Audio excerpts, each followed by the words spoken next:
هزن کردان به پشتوانی امریکا پیشوچونان لی دورین روشاوای روبار فراد دکن و پتر جنه گندان لی اپراسیون لشکری لی سر سنور ترکیه و سوریه برو منبج یا دست چکدارین داعش دا کنترل دکن که ترکیه دورا روشاوای فراتی به هلا سورد بینه. بالا فرین لشکری امریکا لی دم 24 ساعتین بوری چندین ایرشن آسمانی پیک ایناینه.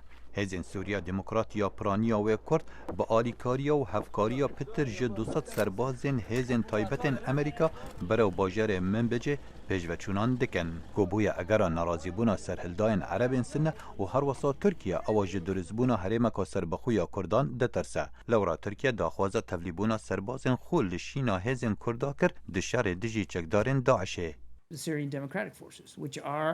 هێزن سووریا دموکرات نەتەنێ کوردن کۆمەلێن دنجی دناو هەسەدێدا هەنە ئەم پشتەوانیە هەسەدێ دەکەنەوە ئەمێ بەردەوام بن ئەو خۆدان باندۆرەکە مەزنن دژی داعشێ دە هەمان دەمدا مە تێکەلیین قایم لەگەل تورکیە هەنە.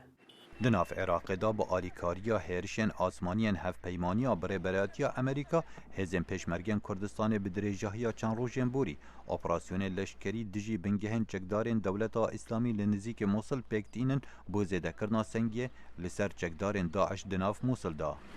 دمک نزیک دا امنوی دوری پاقش بکن.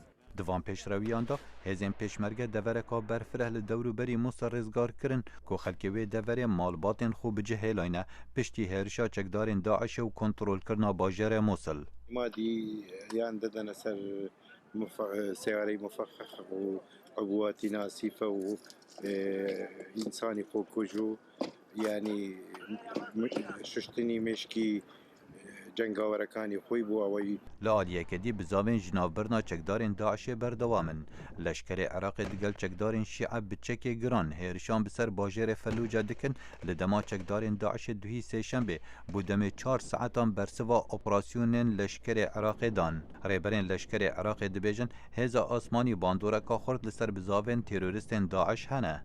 بلغ عدد طلعات هجمارا هێرشên ئاسمانی بوو پشتەوانیا ئۆپەراسیونên فەلوجە 240 هێرشên ئاسمانی بوون و ئۆپەراسیونا لەشکەری بوو دەربازبوونا ناوباژێری دەست پێ کرد.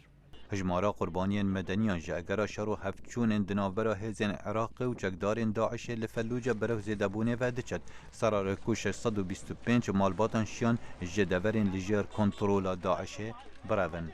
خالد فتاح دنگ امریکا.